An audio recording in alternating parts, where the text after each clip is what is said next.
자, 우리 이번 시간에는 이제 68쪽에 그 유동부채 있죠? 우리 부채 들어간 거 거기서부터 해야 되는데 우리 전 시간에 한 거 빠르게 좀 정리 한번 가볍게 해보고 그 다음에 진도를 나가도록 하겠습니다. 우리 전 시간에 한 게 유형 자산인데 유형 자산 중요한 게 워낙 많아요. 이렇게 뭐냐면 이렇게 BS가 있으면 지금 몇 페이지 잠깐 보시냐면 54페이지 있죠? 그래서 우리가 유동자산 밑에 비유동자산이 있고 이 비유동자산 중에서 제일 중요한 것 중에 하나가 뭐냐면 여기는 유형자산이 된다. 그래서 이 유형자산에 대해서는 여러분들이 뭐를 먼저 알고 있으냐면 취득원가가 제일 중요해요. 그래서 기본 출발점은 매입가액에다 부대비용을 더한다. 그리고 그 부대비용의 종류가 54페이지 하단에 있는 거예요. 그래서 여기를 달달달 외우기보다는 뭐냐면 우리 수익비용 대응 원칙 있죠?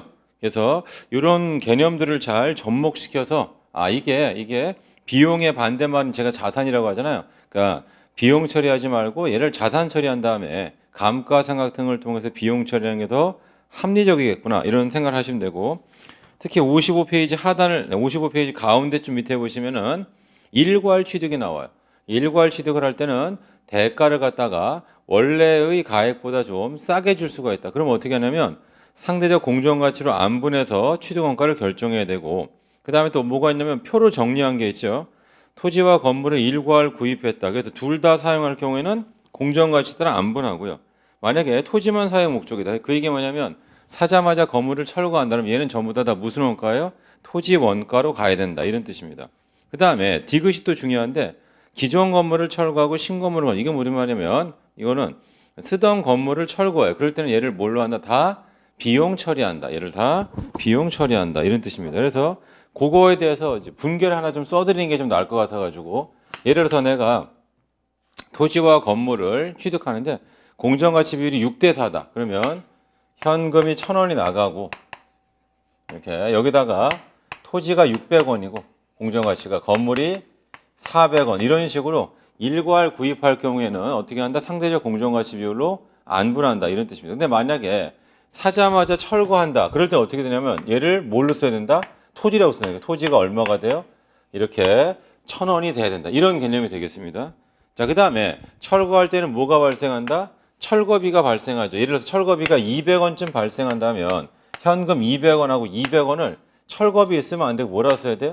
역시 토지 원가. 자, 토지 원가에 다 가산해야 된다. 그러니까 땅을 취득하는 과정이라고 봐두시면 되겠습니다. 그래서 거기 나와 있는 그 니은이라고 하는 것들이 이제 이런 개념이 되고 자, 그에 비해서 디귿을 한번 해보겠습니다.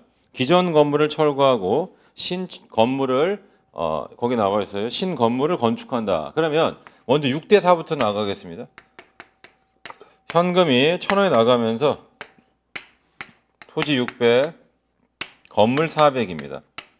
그리고 만약에 건물의 내용 연수가 4년이면 나누기 4를 해서 감가상각이라는 걸 한다. 그럼 어떻게 돼요? 여기다가 감가상각, 감가비를 쓰겠습니다. 100원 그리고 누계액 100원을 쓰죠. 그러니까 이게 1년이 경과된 시점이다. 이런 뜻이에요. 1년이 경과. 그리고 얘를 여기다 표현하면 어떤 식으로 하시면 유형자산에다가 건물이 얼마냐면 취득원가 400원이고 건물에 대한 감가상각 누계액이 쪽에 100원이 되니까 건물은 300원이 된다고요.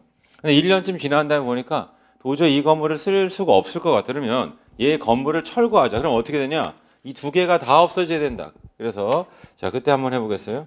건물 400을 없애고 누계액 100을 없앱니다. 그러면 300만큼 뭐라고 써야 되냐면 이때는 뭐 신건물원가 또는 토지원가가 아니고 얘를 처분 손실로 쓰세요. 얘를 처분 손실로 써야 된다. 그 다음에 철거비가 발생할 거 아니에요. 한 200원이 나간다. 현금 200원. 그럼 200원도 뭐냐면 다 처분 손실에 들어간다. 그래서 케이스가 서로 다르죠. 이렇게 해가지고. 그래서 쓰던 거를 철거하면 전부 다 단기 비용 처리한다. 사자마자 철거할 경우에는 토지 원가니까 이 부분이 조금 중요하니까 그거 잘 보시고. 근데 교환은 이제 재무회계까지 공부하시면 그때 재무회계 때 많이 이제 나오니까요. 그래서 얘가 옛날에는 동종자산, 이종자산 간의 교환 이렇게 설명을 하다가 그러니까 과거에는 동종자산 간의 교환 그리고 이종자산 간의 교환 이런 식으로 설명했었습니다. 근데 이 동종자산 간의 교환을 지금 이 표현을 쓰지 않고 뭐라고 하냐면 상업적 실질이 결여되어 있는 교환이다. 그리고 이종자산 간의 교환은 상업적 실질이 존재하는 교환이 된다 이런 뜻이고, 이 실질이 존재할 때는 공정가액의 근거에서 회계 처리하고, 그러면 뭐가 나오냐면 구자산에 대해서 처분 손익이 나와요. 근데 이게 실질이 결여되어 있잖아요. 그럼 얘는 장부가액의 근거에서 회계 처리하고, 그럼 이때는 처분 손익이 나오지 않는다 이런 뜻이에요. 그래서 기본적으로는 뭐냐면 세상의 모든 건 다 다르니까 이쪽에 상업적 실질이 있는 걸로 봐야 돼요. 이렇게. 근데 상업적 실질이 있는 교환으로 하게 되면 뭘 측정해야 된다? 공정가치 측정해야 되고 돈 들어가는 거죠. 그래서 가액이 좀 크지 않고 이런 경우에는 뭘로 하자? 장부가액으로 실질이 결여되는 걸 봐서. 그래서 처분 손익 없이 공정가치 평가 안 하고도 회계 처리할 수 있게끔 한번 만들어 보자. 그게 지금 하기는 요 내용이 되겠습니다. 자, 그래서 이제 55쪽 가보겠습니다. 55쪽 제일 밑에 교환도 한번 보시고, 자, 다음 페이지 보시면 이제 정부 보조금 돼 있어요. 정부 보조금이 좀 어렵다고 했죠. 우리가 요새 이제 많이 보조금 나오는 게 전기차라든가 또는 태양열 있죠. 이런 데가 보조금이 많이 나오는 데인데, 이 보조금 처리 방법이 두 가지가 있는데 여기서는 자산차감법이죠. 이렇게. 그래서 자산차감법으로 표시하는 그 방법에 대해서만. 왜냐하면 실제로 이연수입법 같은 경우에는 부채 비율을 증가시키고 이렇게 하기 때문에 이연수입법을 잘 안 써요. 이렇게. 그래서 여기서는 시험에도 좀 출제된다면 빈도수가 높은 자산차감법에 대해서 한번 설명을 해보자. 거기 의의는 한번 여러분들 보시도록 하고, 정부 보조금 수령할 때는 현금에서 차감한다 이렇게 돼 있고, 자, 유형자산 취득하는 거 있죠. 거기서부터 좀 잠시 다시 보겠습니다. 여기 BS 있으면 우리가 유형자산인데 뭐 예를 들어서 기계장치다 아니면 전기차다, 전기차라고 쓰겠습니다. 전기차를 5천만 원에 이제 내가 취득했고 보조금 1,000만 원 받은 돈을 했다면 보조금을 여기다 쓰라고. 보조금 1,000만 원. 그럼 얘는 4천만 원이 될 거예요. 4천만 원. 자, 그다음에 이거에 대한 내용연수를 줬다 이런 뜻입니다. 내용연수를 줬다. 그게 마지막 감가상 할 때 보면 잔존 내용연, 그러니까 내용연수가 4년 정액법으로 생각한다면 4천만 원을 갖다 4로 나누면 1,000만 원씩 이제 생각하니까 1년 전에 이게 3천이 돼야 되는데 가운데 안을 좀 채울 수 있어야 돼요. 그래서 그 안을 채우기 위해서 우리 56페이지 제일 하단에 보시면 동그라미 2번부터 보세요. 내용연수가 4년 잔존가치 정액법 생각하면 감가상이 1250, 누계액 1250이라면 여기다가 감가상 누계액이 1250이에요.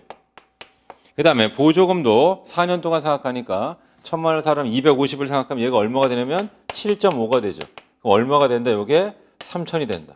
그래서 결론은 뭐냐면 이 상태를 여러분들이 만들어낼 수 있어야 되고, 그래서 시험 문제는 이제 뭘 물어볼 수 있냐면 이렇게 얘를 자산차감법으로 한다. 그러면 1번 첫째년도 감가비가 얼마냐? 그럼 결국 내가 낸 돈 4천만 원을 가지고 생각하면 1,000만 원이죠. 1,000만 원.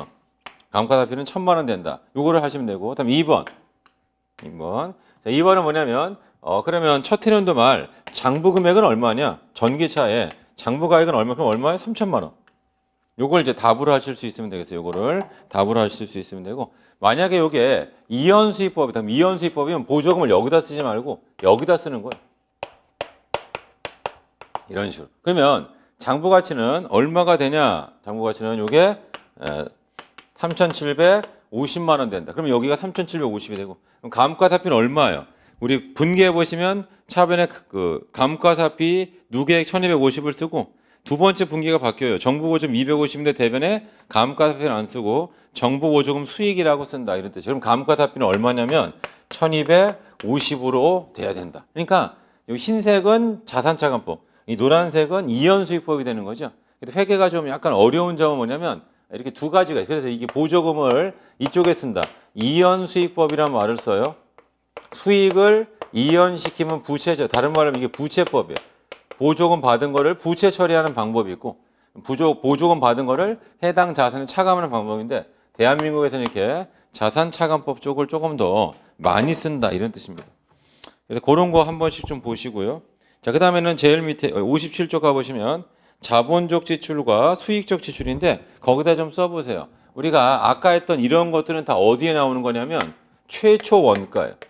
자산을 제일 처음 취득했을 때의 원가 이런 거고, 지금 하는 자본적 지출, 수익적 지출은 후속 원가라고 하는 개념이 돼요. 이 후속 원가. 이 후속 원가는 자산 인식 요건을 충족하죠. 그래서 써보세요. 자본적 지출을 뭐라 부르냐면 인식 요건을 충족하는 지출이다. 이때 이 인식 앞에는 뭐가 생략되어 있겠어요? 자산 인식 요건이죠.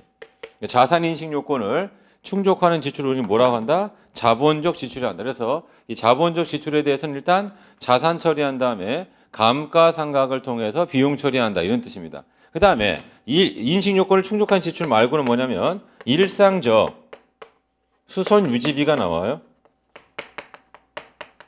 이렇게 일상적 수선 유지비. 그래서 얘를 우리가 뭐라면 얘를 수익적 지출이 한다. 그러니까 얘는 그냥 다 비용 처리한다.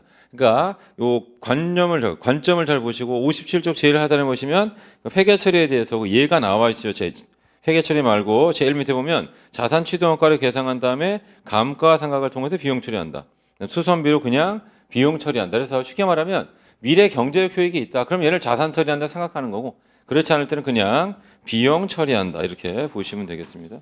그다음 다음 페이지 보시면 58쪽에도 거기 재평가가 나와 있고요. 재평가.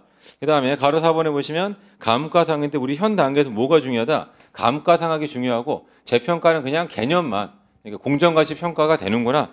그 정도만 아시면 되겠습니다. 그리고 감가상각할 때 방법이 여러 가지가 있는데 59쪽 가보세요. 정액법, 정률법 이렇게 나와 있고 다음 페이지 연수학계법, 이중체감법, 생산량 비례법 있죠. 그래서 시험 문제 제일 많이 나오는 방법이 연수학계법이에요. 방법이 특이해서 그럼 실무에 쓰냐? 안 써요. 그럼 왜 안 쓰냐면 세법에서 인정하지 않습니다. 이렇게 그러다 보니까 세무조정이라는 걸 하니까 굳이 이렇게 할 필요가 있냐 그래서 보통 이제 제일 많이 쓰는 방법이 정액법 등을 많이 쓰죠.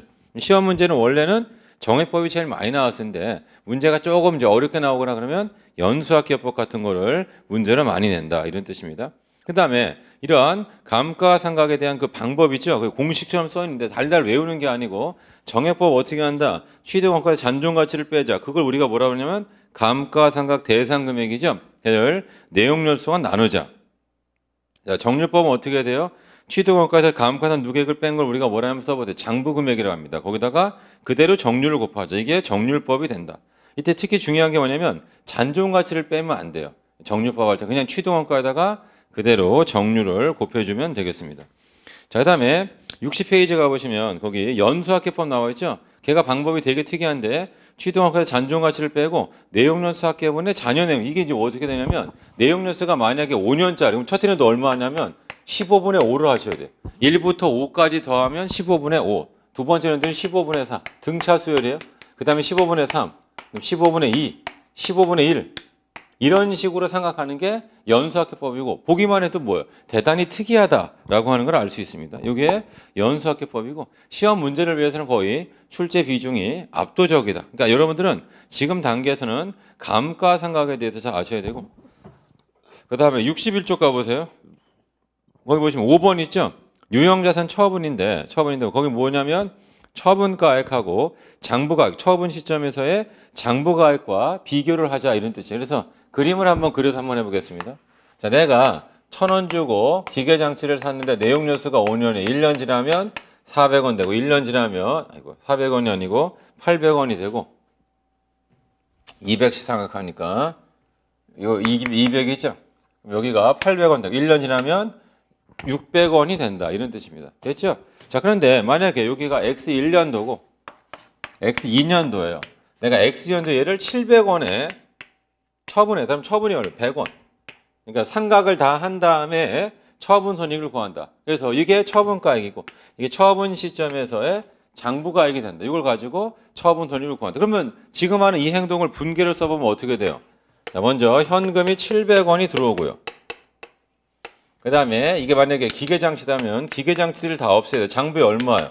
취득원가 1,000원하고 누계액 얼마로 기록되어 있다? 400원으로 기록되어 있다. 그럼 장부가치는 얼마가 된다? 600원이 된다. 그러면 여기 뭐가 나오냐면 처분이익 나오죠. 처분이익이 얼마가 나온다? 100원이 나온다. 처분이익이 100원이 나온다. 이런 뜻이에요. 어렵지 않고요. 그 다음에 61쪽 보시면 유형자산 손상 나와 있죠. 거기다 좀 써보세요. 이 손상이 오늘 우리가 뭐 배웠냐면 써보세요. 거기다가 재고자산에 대해서 저가법 쓰잖아요. 요거랑 개념상 동일하다는 뜻이에요. 그러니까 이 손상차손이라고 하는 것은 뭘 구하냐면 감가상각을 한 후에 금액하고 그 다음에 회수 가능액을 비교해요. 둘 중에 작은 거. 올라가는 건 인정하지 않고 떨어지는 인정하는 이런 방법이 바로 뭐냐면 손상. 그러니까 이 저가법 요것도 보수주의죠. 그다음에 여기 저가법에 관련된 내용처럼 유사한 게 손상이 된다. 손상. 그래서 우리 건물로 말하자면 지진이 발생해서 건물에 막 금이 간다든가 이런 것들 또는 뭐냐면 싱크홀 같은 게 크게 발생했어요. 그럼 이 건물 무너지는 거 아니야? 이런 거 생각하는 게 바로 손상이 된다 이런 뜻이고요. 그 뒤에 그 사례를 갖다 그림 그려드리면 좀 나을 것 같아서 62쪽에 거기 사례를 잠깐 보겠습니다. 1월 1일 1,000원에 취득했습니다. 이렇게 해가지고 내용연수 5년이고 그 다음에 잔존가치 없이 정액법으로 상각을 한다 이런 뜻입니다. 그러면 얘가 어떻게 되면 이 그림 그대로인데 아이고. 자 뭐가 되냐면 여기가 1,000원이고 내용연수가 5년이니까 1년 지나면 800원 또 1년 지나면 600원 또 1년 지나면 400원이 된다 이런 뜻이에요. 자 그런데 X1년 12월 31일 이 건물의 시가가 얼마냐면 200원이 됐어요. 그 시가에다 써보세요. 이게 회수 가능액이에요. 회수 가능액이 200원. 그러면 600원만큼에 대해서 뭘 인식해야 되냐면 손상차손을 인식한다. 600원만큼을 손상차손을 인식한다. 그리고 나서는 이 선을 따라 생각해야 돼요. 그러면 200을 4년으로 나눠보세요. 원래 5년짜리인데 1년 지나니까 4년 남았으면 50원 상각. 1년 지나면 얼마가 되냐면 200에서 50을 빼니까 여기가 150원이 된다. 이런 뜻이에요. 그런데 시가가 얼마로 됐냐면 700원으로 회복이 됐죠. 이때 중요한 이 한도, 여기를 넘어설 수 없어요. 이렇게 여기를 넘어설 수가 없다. 그러니까 얼마냐면 450만큼을 환입자면 이게 한도가 된다. 그러니까 요 원래 감가상각비선이 한도가 된다. 이런 뜻이에요. 그럼 얘에 대해서 한번 제가 BS에다 표현을 한번 해볼게요. BS. 자, 제일 처음에 여기 나와 있는 건물이 있죠. 그러면 건물이 얼마냐면 1,000원이고요. 그 다음에 여기 상각을 하면 감가상각 누계액이 얼마냐면 200원이에요. 이렇게. 그런데 회수 가능액이 200이니까 손상차손 누계죠. 손누라고 씁니다. 요게 600원이 있다. 그럼 얘는 얼마가 되냐면 200원이 된다. 아니, 요건 200. 그 자리가 요 자리가 되죠. 그 다음에 얘가 감가상각을 해야 될 거 아니에요. 감가상각. 그 감가상 1년치 50을 생각하면 감가상 누계액이 250이 돼요. 이렇게. 그럼 여기가 150으로 바뀌죠. 자, 그 다음 어떻게 하냐면 환입을 450 하죠. 그래서 제일 마지막에 분계가 손상률 누계액을 없애는 거예요. 450을. 여기 450 없으면 이게 150이 되죠. 그럼 1000에서 얼마가 되냐를 생각해보세요. 400을 빼죠. 그럼 얘가 얼마가 돼요? 600원이 되죠. 600원이 건물 1000에서 누계액 250하고 손상차 누계액 150을 빼면 400을 뺀 거니까 600이 된다. 이런 식으로 되어 있어요. 그래서 환입할 때는 이 그림의 한도 있죠. 600원을 한도로 한다. 이걸 넘을 수가 없다. 이런 뜻이에요. 그러니까 우리 아까도 얘기했지만 재고자산 저가법처럼 그래서 재고자산은 그냥 원가로 얘기한 거고 여기 나온 유형자산, 이 건물이라면 뭐예요? 상각 후 원가. 감가 상각 후 원가죠. 감가 상각한 다음에 원가. 그러니까 반드시 손상차손 문제에서는 이 선을 먼저 그려봐야 된다. 이런 뜻입니다. 그 다음에 이제 우리가 무형자산에 대해 봤는데 무형자산 사실은 출제 비중이 이제 좀 많이 낮아요. 유형자산보다는. 그래서 어디를 좀 잘 보셔야 되냐면 두 가지인데 영업권하고 이제 우리 개발비라고 했었죠. 그래서 64페이지를 가보시면 가운데 네모 밑에 보시면 그 영업권 나와 있죠. 우리 권리금 쪽으로 하는 거. 그러니까 우리가 영업권이라는 게 써보세요. 합병차손. 합병하면서 대가를 더 지불한 겁니다. 원래 기업에 공정가치보다 더 준 돈. 이걸 우리가 뭐라 한다? 영업권이라 한다. 그래서 그 영업권에 대한 내용하고 그 다음에는 65페이지에 있는 4번 개발비라는 게 있죠. 개발비. 그래서 우리는 항상 연구 개발 그리고 상업적인 생산 요 단계로 돼 있어요. 그러니까 여기가 연구비, 여기가 개발비, 그리고 상업적으로 이제 제조한다 이런 개념이에요. 그래서 뭐냐면 연구 단계에서 발생한 건 다 비용이에요. 연구비로 비용 처리한다. 개발 단계는 인식 요건 6가지가 있는데 그게 65페이지 그 밑에 하단에 보시면 개발비를 무형자산 계상하기 위한 조건 6가지가 나와 있죠. 그래서 이걸 충족하면 얘는 자산. 충족 못하면 경상개발비라고 해서 비용 처리한다. 그다음 자산 처리한 다음에 제조하면서 어떻게 해요? 감가상각비 등을 통해서 비용 처리한다. 무형자산상각비를 통해서 비용 처리한다. 그래서 여러분들은 연구비하고 개발비를 구분할 수 있어야 된다 이런 뜻이고 연구비가 영어라면 뭐예요? 영어가 연구가 Research and Development 이렇게 돼 있죠. 연구 개발 우리 R&D라고 하는 요 내용이 됩니다. 그래서 우리 66페이지를 가보시면 거기 참고가 있죠. 참고. 연구활동과 개발활동의 사례. 막 외우는 게 아니고 연구활동은 뭐냐? 새로운 지식을 얻는다. 그 다음 뭘 탐색한다. 대안을 탐색한다. 이런 말 나오면 연구비가 되고요. 개발비가 돼요. 그럼 뭐 시작품이나 모형, 그 다음 주형이라든가 또는 시험용 공장 등이 나오죠. 이렇게 뭔가 구체화되면 이걸 뭘로 처리한다? 개발비란 자산 처리한 다음에 감가상각을 통해서 비용 처리하고 그 다음에는 그 무형자산의 뭐 종류 등이 나와 있고요. 그 밑에 무형자산 상각 방법이 나와 있습니다. 특히 이제 중요한 게 뭐냐면 제일 밑에 가보시면 무형자산 상각 방법은 다 돼요. 정해법, 정률법, 연산이 다 되는데 만약 합리적인 상각 방법을 정할 수 없으면 뭘로 한다? 정해법을 쓴다. 뭐 생산량 비례법이 아니고 정해법을 사용한다. 뭐 그 정도입니다. 그리고 이제 우리가 드디어 부채를 배우는데 역시 마찬가지예요. 부채도 두 가지가 있죠. 여기 부채가 있는데 이 부채가 유동 부채가 있고 비유동 부채가 있고요. 우리 회계 원리 단계에서는 여러분들 기초회계 이런 단계에서는 뜻 정도로 아시는 게 중요해요. 그러니까 1년 내에 갚아야 될 게 유동 부채. 그 이후에 갚아도 되면 뭐가 된다? 얘는 비유동 부채가 된다. 그래서 그냥 하나만 써보세요. 우리 유동 비율이 뭐냐? 비율 분석할 때 유동 비율 공식이 유동 부채분의 유동 자산이에요. 그러니까 예분의 예. 이걸 우리가 뭐라 한다? 유동 비율이다. 이렇게 얘기하고 보통은 얘가 200%보다 큰 게 좋더라. 그래야지만 좀 안정적이다. 그래야지만 안정적이다. 이런 뜻이에요. 그리고 거기 유동부채는 뜻만 보시면 되는데 67페이지 가보세요. 차입금이죠. 단기 차입금. 자, 매입채무는 외상매입금과 지급보험의 합으로 구성되어 있고 자, 미지급 법인세가 있고 그다음 미지급 금이나 미지급 비용 있죠. 그래서 제가 앞에서 설명드렸습니다. 자, 뭐냐면 미지급 금은 뭐예요? 비품 같은 걸 사오고 안 준 돈이 미지급 비용, 미지급 금이 되고 미지급 비용, 미지급 급여나 미지급 이자죠. 얘는 뭐죠? 기간 경과에 따라 발생하죠. 기간이 경과했는데 돈을 안 줄 때 발생하는 게 미지급 비용이 된다.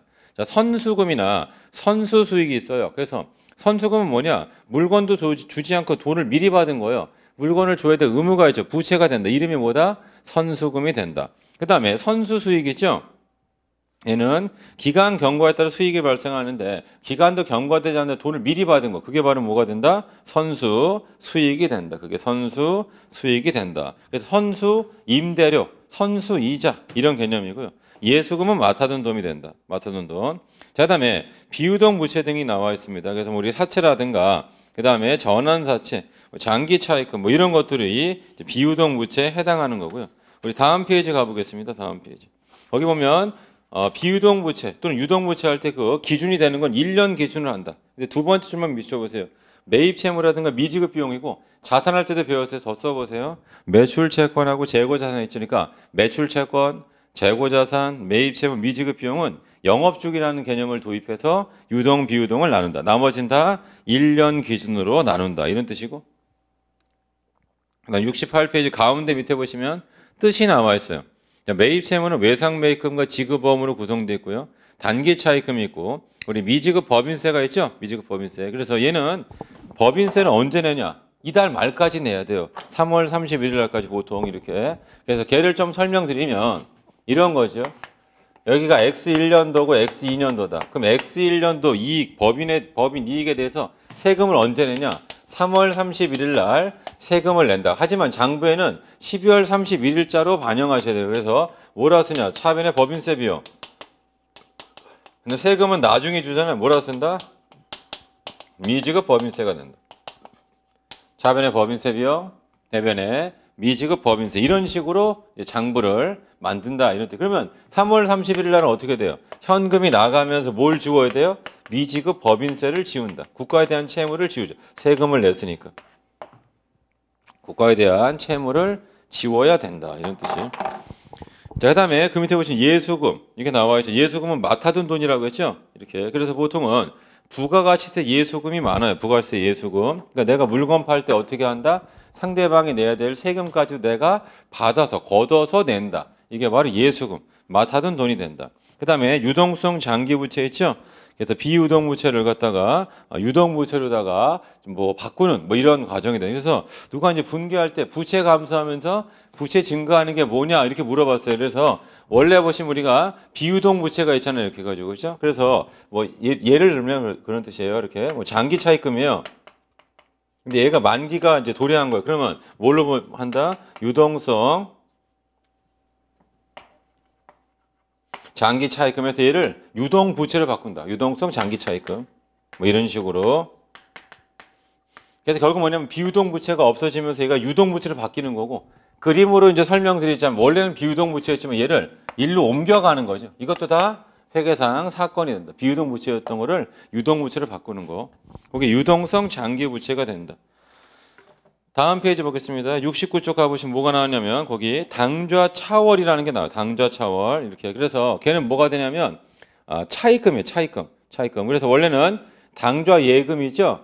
당좌 예금 통장 안에 들어있는 돈을 담보로다가 우리 당좌 수표라든가 당좌엄을 발행할 수 있는 걸 얘기하는데, 그 통장이 0 밑으로 떨어진 걸 우리 뭐라 한다? 당좌 차월이라고 하고, 중요한 건 마이너스 현금이 아니고 걔는 뭐가 된다? 차입금이 된다. 차입금. 그 다음에 유동부채 뭐 사례가 나와 있죠. 미지급금이 뭐냐? 자, 비품 같은 거를 구입하고 아직 지급하지 않은 거. 미지급 비용이라고 하는 건 뭐냐? 기간 경과가 발생해야 되는데 아직 기간이 경과됐지만 지급 안 한 거. 선수금은 뭐 하는 거예요? 계약금을 미리 받은 돈. 선수 수익은 뭐가 되냐면 돈은 받았지만 아직 용역 제공이 완료되지 않은 거. 그렇죠? 그래서 서로 차이가 난다는 거 보시고, 밑에 예수금에 대한 회계 처리가, 예수금은 뭐냐? 맡아둔 돈이 되는 거죠. 자, 월급, 급여 500만 원 지급할 때 소득세 원천징수세액이 만약에 6만 원이다. 그러면 돈이 494만 원 나갈 거예요. 그래서 현금은 494만 원. 하지만 급여는 얼마? 500만 원. 그럼 6만 원만큼을 예수금으로 잡아놓은 거죠. 이렇게. 자, 그러면 납부할 때 어떻게 돼? 돈 나갈 때 비용 처리하면 안 돼요. 예수금을 없애야 된다. 자, 밑에 보시면 비유동 부채가 나옵니다. 비유동 부채. 그래서 다음 페이지 가보시면 뭐 이연 법인세 부채도 있고 또 다 비유동이다 이런 거 한번 참고용으로 받으시고, 자, 거기 사채라는 게 나오는데 사채 좀 별표를 쳐놓으시고, 근데 사채가 어려워요.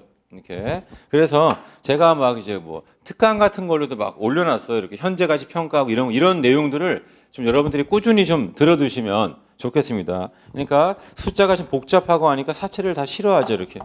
자, 아무튼 사채는 뭐냐? 이렇게 차입금인데 일반적인 차입금은 내가 은행에서 빌리는 게 이 차입금이에요. 그럼 사채는 누구한테 배우냐? 일반적인 투자자, 대중들로부터 우리가 돈을 조달한다. 그게 바로 뭐냐면 사채가 된다. 근데 중요한 건 뭐냐면 이거는 이렇게 하죠. 그 사람의 심리를 이용한 거예요. 만약에 내가 차용증인데 이게 3년 만기예요.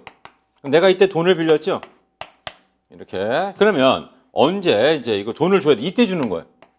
근데 그럼 투자자 입장, 나한테 돈을 빌려준 사람이 이때 돈이 필요하거나 이때 돈이 필요하면 어떻게 해야 돼요? 이렇게. 그래서 어떻게 하냐면 이 증서를 거래할 수 있게끔. 그러니까 나 입장에서 뭐냐면 12월 31일 날 이 증서를 들고 있는 사람한테 내가 이자를 주고 마지막 날 들고 있으면 원금까지 주기로 약속을 했어요. 그래서 어떻게 하냐? 투자자들끼리 나 지금 같이 돈이 필요하다 그러면 다른 투자자한테 이거를 넘길 수 있게. 그럼 나는 뭐냐면 제일 처음에 A라는 사람한테 내가 돈을 빌렸지만 나중엔 그게 뭐예요? Z라는 사람이 될 수가 있단 말이에요. 이렇게. 그래도 나는 돈을 지어준다. 그 사람한테 준다. 그리고 어떤 증서가 서로 어떻게 돼요? 그냥 우리가 유가증권을 거래한다고 하잖아요. 채권 말 그대로. 이걸 이제 서로 거래할 수 있게끔 만들어놨다. 그렇게 시장이 형성되어 있으면 투자자가 불안이 없어요. 왜냐면 내가 어딘가 투자를 하는데 전제 조건이 3년을 묶어둬야 되는데 그 사이에 뭐 누가 아프거나 아니면 애들 학교 들어가면 돈이 필요한데 뭐 어떻게 할 거예요? 그러니까 그때 내가 돈을 찾아올 수 있는 그렇게 만들어내면 좋고, 그러니까 다른 사람한테 이 증서를 넘기면 되잖아요. 이렇게. 그래서 거기 주식과 사채의 차이점이 있는데 먼저 공통점을 봐보세요. 유동부채가 아니에요. 그러니까 사채는 비유동부채가 되고요. 주식 자체는 부채가 아니죠. 그러니까 돈을 안 갚아도 된다는 뜻. 투자 원금이니까. 그러니까 사채 같은 경우에는 거기 만기가 있어요. 만기에 반드시 돈을 줘야 될 거 아니에요. 하지만 주식은 준다 안 준다? 주지 않는다 이런 뜻입니다. 자, 그다음에 일반 대중에서 자금을 조달하는, 은행이 아니고 일반 대중. 그래서 일반 대중들끼리 어떻게 돼요? 그 채권을 서로 사고 팔 수가 있다 이런 뜻입니다. 그다음에 차이점을 보죠. 자, 사채는 부채고, 그다음 주식은 자본이 되고요. 경영에 참가 가능하다는 게 주주총회에서 의결권이 있어요. 의결권. 근데 사채는 의결권은 없습니다. 주식은 배당을 주고 사채는 이자를 지급하고 주식은 만기가 없어요. 그러니까 어떤 회사에 투자하면 그 회사랑 그냥 평생을 같이 간다. 이렇게 보시면 돼요. 평생을 같이 간다. 그다음에 그다음 사채의 경우에는 만기가 있더라. 자, 그다음에 동그라미 2번입니다. 그 밑에 사채의 발행가액이죠. 액면 가액의 현재 가치와 액면 이자의 현재 가치를 통해서 한다 이런 뜻이고, 그 밑에 제일 밑에 그 네모 박스가 하나 있어요. 제일 밑에 그 네모 박스 있죠? 거기를 좀 설명드려 보겠습니다. 거기 뭐냐면 액면이자율, 시장이자율이 같잖아요. 그럼 액면 발행, 시장이자 더 크면 할인 발행, 더 작으면 할증 발행 이렇게 돼 있죠. 자, 그래서 얘가 어떤 거냐면 이제 재무회계 책에 가면 이제 이런 식으로 설명을 해요. 재무회계 책에 가면 자, 이게 X1년도, X2년도, X3년도 이렇게 돼 있고요. 이 사채는 액면 이자가 1,000원이에요.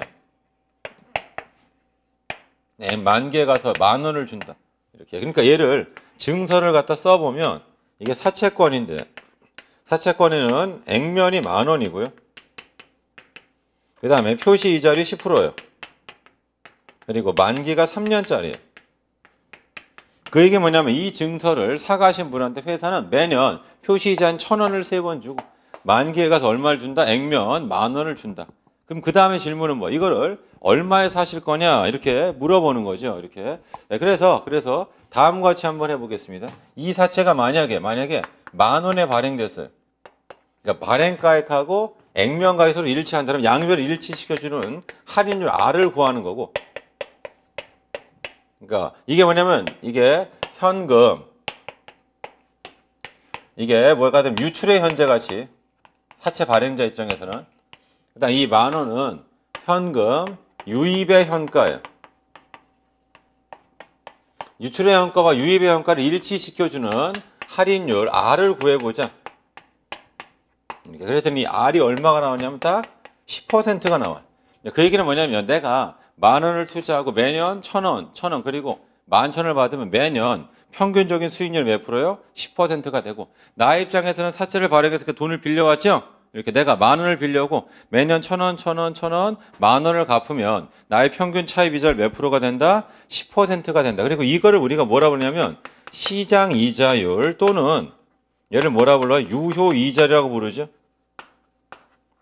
자, 문제가 되는 건 뭐냐? 시장 이자라고 유효 이자라고 이게 같지 않을 때가 있어요. 그때 사채 발행비 있는 거고 지금은 이제 그 단계를 하지 말고 우리가 이건 같다라고 보고 그냥 제가 뭘로 하냐면 그냥 유효 이자율, 이 책에 뭘로 돼 있냐면 시장 이자율 돼 있으니까 그냥 시장 이자율로 제가 언급을 하겠습니다. 이렇게. 그러면 이제 그 다음에 볼게요. 그 다음 보시면 이게 만약에 10,000원이 아니고 9,520원에 발행됐다. 그러면 이 R이 얼마가 나오냐면 계산해 보면 12%가 나와요. 그 얘기는 거꾸로. 시장 이자율이 12%예요. 표시 이자율 10%고. 이렇게. 그러면 얘는 할인 발행된다.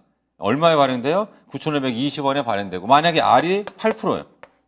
그럼 얘는 1,515에 발행이 된다. 이런 뜻입니다. 그래서 얘를 뭐라 불러요? 할증 발행. 액면보다 높게. 얘는 액면 발행.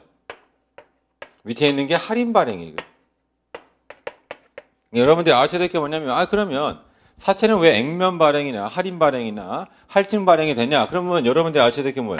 표시 이자율과 시장 이자율과의 관계죠. 그러니까 표시 이자율 시장이 같으면 액면 발행. 시장이 더 크면 뭐가 된다? 할인 발행. 시장이 더 작으면 무슨 발행된다? 할증 발행된다. 그러니까 예를 들어서 시장 이자율도 10%, 표시 이자율 10%면 액면 발행이 돼요. 시장 이자율이 12%예요. 그럼 얘는 할인 발행이 된다. 그런 뜻이고 시장 이자율 8%입니다. 그럼 무슨 발행된다? 할증 발행이 된다. 이게 사실은 제일 어려운 내용 중에 하나입니다. 이렇게. 그래서 이런 개념을 여러분들이 좀 알아두시면 도움이 될 거고요. 그 다음에 71쪽 가보세요. 거기 제일 위에 보시면 사채 할인 발행 차금하고 할증 발행 차금에 성격이 나와 있죠. 성격. 그래서 여러분들이 숫자를 기억해야 돼요. 숫자가 뭐냐면 여기 1,515, 10,000원, 9,520원 이렇게 되어 있잖아요. 그러면 이걸 가지고 제가 한번 여기다 BS에다 한번 기재해 볼게요. BS에다. 먼저 액면 발행 10,000원 해볼게요. 그럼 얘는 현금이 얼마가 들어오냐면 10,000원이 들어와요. 그리고 그냥 사채 10,000원을 쓰면 돼요. 차입금의 개념이다. 차입금 은행에서 빌리는 거고 얘는 뭐냐 여러 투자자들한테 빌린다. 이런 뜻입니다. 자, 그 다음에 만약에 얘가 9,520원에 발행됐어요. 그럼 사채는 그대로 10,000원을 쓰고 10,000원을 쓰고 여기다 사할차를 빼야 돼요.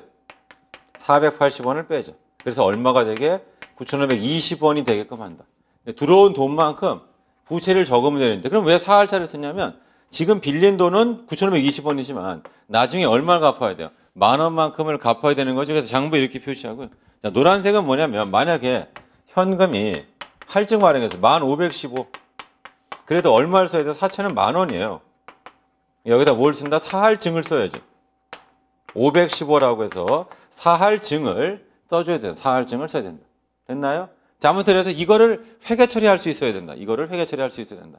자, 그러면 여기 사할차만 좀 설명드려 볼게요. 자, 사할차 이게 뭐냐 그러면 거기 이런 말 나와. 이게 선급이자 성격이다. 그럼 이게 어떤 개념이냐면 이런 겁니다. 자, 만약에 내가 10,000원을 빌렸어요. 그리고 나의 이자율이 12%라고 한다면 이자를 얼마를 줘야 되냐면 1,200원, 1,200원, 11,200원을 줘야 돼요. 근데 내가 1,000원씩밖에 못 주는 거죠. 그래서 그냥 내가 못 주는 이자가 얼마냐면 200원씩을 덜 주잖아요. 그 200원씩을 현재같이 땡기세요. 이렇게. 그래서 미리 주는 거예요. 미리. 그러니까 200원씩을 3번 하면 600원인 거예요. 600원의 현재 가치가 480원인 거예요. 그래서 어떻게 하냐면 자, 내가 만약에 10,000원을 빌렸습니다.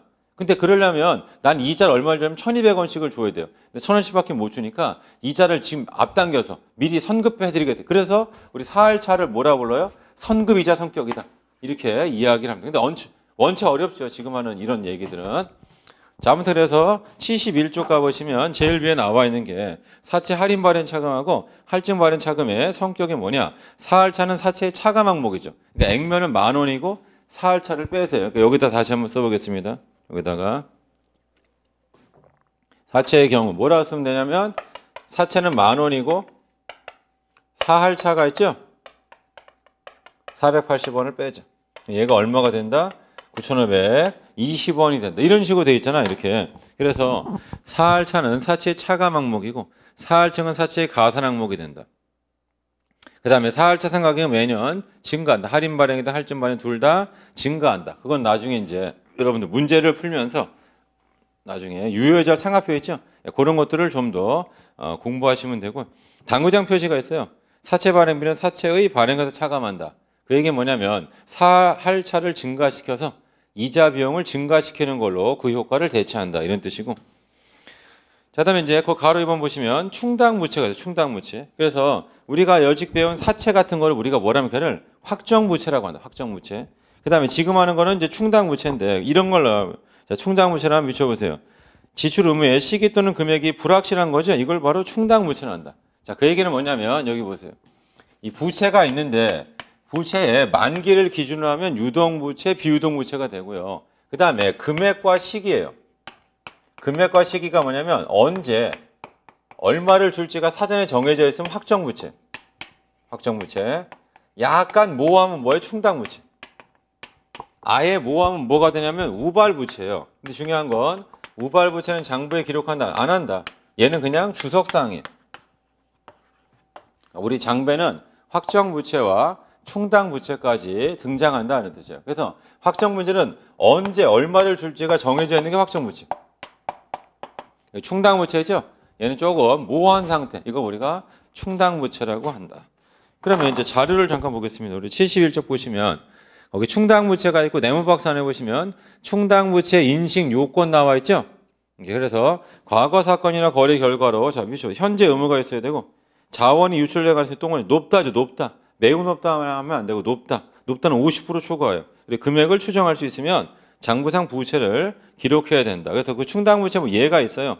해가지고 제품 보증 충당부채, 그다음에 뭐 경품 충당부채 등이 있으니까 한번 보시고 제일 밑에 우발부채 보세요. 우발부채. 그래서 이 우발부채는 어떻게 된다? 얘는 장부상 부채로 기록한다, 기록하지 않는다, 기록하지 않는다. 얘는 기록하지 않는다. 이게 우발부채예요. 우발부채. 그래서 다음 페이지 가보겠습니다. 다음 페이지 표가 있죠. 그 표에다 좀 별표 쳐보세요. 표에다.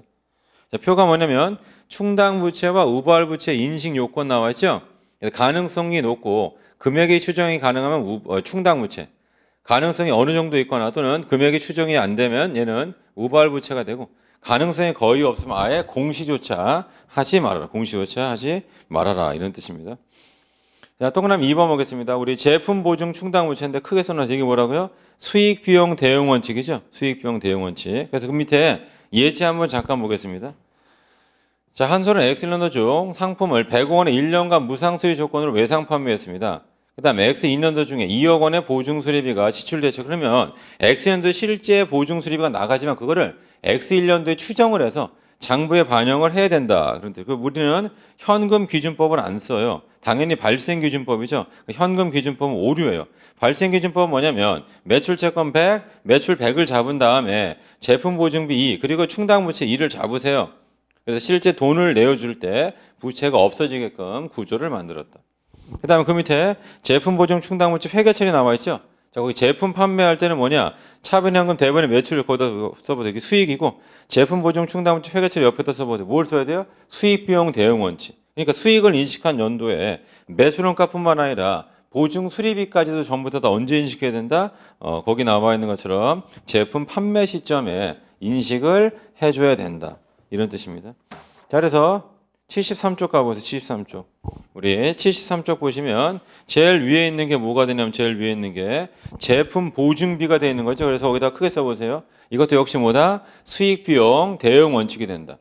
자, 내용을 보죠. 웅진은 정수기 한 대당 500원에 100대를 팔았죠. 그럼 5만 원이 매출이에요. 우리 해설에 분개서 놨어요. 매출. 자, 과거 경험으로부터 매출 첫 해는 매출액의 3%, 다음엔 1%죠. 그럼 거기다 써보세요. 총 몇 퍼센트? 4%. 총 4%를 언제 인식해야 되냐? 매출을 인식한 연도에 인식한다. 그래서 거기 분개가 매출원가는 빼고 그냥 매출하고 제품 보증비에 관심이 있으니까 그 두 개를 해보자. 현금 5만 원, 매출 5만 원이고 제품 보증비가 5만 원에 4%예요. 2,000원. 제품 보증 충당부채 2,000이 된다. 그 다음 위에 가보겠습니다. 위에 두 번째 끝에 위 판매와 관련해서 자 미셔보세요. 실제로 발생한 제품 보증비는 X1년도에 800원이 되고 X1년도에는 1,100이 됐다. 이런 뜻입니다. 그러면 X1년도 800에다 써봐도 뭐라 쓰냐면 의무가 해소됐죠. 그래서 그 위에 분개를 써놨습니다. 800원이 나갈 때 제품 보증 충당부채를 지우죠. 그래서 시험 문제 어떻게 나오냐면 자 X1년도 말 부채 판매 보증 충당부채 얼마냐? 그럼 원래 얼마? 2,000원에서 800원을 빼자. 그럼 얼마가 남아있다? 1,200원이 남아있다. 1,200원이 남아있다. 어렵진 않죠. 자, 그 다음 팁을 보겠습니다. 임대보증금하고 임차보증금 이렇게 나와 있죠. 그러니까 예를 가지고 여기가 임대보증금이에요. 건물주, 내가 건물주인데 보증금 받은 거예요. 그 다음 여기가 임차보증금이에요. 이건 세입자를 얘기하죠. 세입자, 임차보증금. 용어를 좀 구분하시니까 임차보증금은 세입자, 임차인이 지급한 보증금으로서 미래에 돌려받을 돈이 된다. 이런 뜻이고 임대보증금은 임대인이 받은 보증금이죠. 그러니까 얘는 부채가 된다. 임대보증금은 부채, 임차보증금은 자산이 된다. 이런 뜻이고요. 그 다음에 그 밑에 보시면 뭐라 써냐면 비유동부채 유동성 대체라고 했죠. 그래서 제가 이런 거 했었죠. 비유동부채가 시간이 지나면 만기가 내년도 도래하니까 뭘로 가야 된다? 유동부채로 바뀌어야 된다. 그래서 등장하는 게 유동성 장기 차입금, 또 유동성 장기 부채 등등이 나온다. 이렇게 보세요. 그다음에 74쪽을 가보겠습니다. 74쪽. 거의 다 했으면 74쪽. 자, 보시면 74쪽은 퇴직연금 제도의 이해가 나와 있죠. 그래서 여기서도 기본적인 개념만 좀 여러분들이 알아두시면 좋겠습니다. 자, 뭐냐면 퇴직연금 제도를 알기 위해서는 여러분들이 퇴직금 제도부터 이해를 하셔야 돼요. 그러니까 옛날에 회사가 있고요. 여기 종업원이 이렇게 있어요. 그럼 어떻게 하냐면 종업원이 회사에 근무 용역이라고 하는 걸 제공한다. 그러면 회사는 그에 대한 대가로다가 뭘 주냐면 급여를 준다고요. 근데 급여는 매월 일을 했을 때 주는 거고 여기서는 뭘 줄 거냐면 퇴직급여도 준다. 그러니까 얘는 뭐냐면 임금 후불설. 얘도 급여는 급여인데 퇴직 시점에 주는 급여를 우리는 뭐라 한다? 퇴직급여라고 한다. 퇴직급여라고 한다. 이런 뜻입니다. 그죠? 그래서 우리 이 문제점 등을 좀 생각해 보겠습니다. 그래서 회사는 종업원한테 퇴직금에 대한 분개만 집어넣으면 이제 경비 처리가 가능했는데 만약에 회사가 부도나면 이 종업원의 퇴직금도 날아가죠. 그래서 안전장치를 구하죠. 여기 뭐가 끼냐면 보험사가 껴요. 이렇게 퇴직보험에 대한 운용을 하는 보험사가 낀다 그런 뜻입니다. 이렇게 해가지고 자 그래서 뭐가 중요하냐면 회사가 보험사에 돈을 불입하는 거, 기여금을 불입한다죠. 이게 고정돼 있는 거, 이게 바로 DC가 돼. 그다음에 보험사가 종업원한테 주는 거. 요게 고정되어 있는 거. 이걸 우리가 뭐라 한다? DB라고 한다. 그래서 위험과 효익을 누가 부담하는지를 잘 파악하시면 돼요. 그러니까 퇴직연금 제도가 있는데 퇴직연금 제도인데 아까 보험사가 꼈다가 이게 바로 퇴직보험제도예요. 퇴직보험.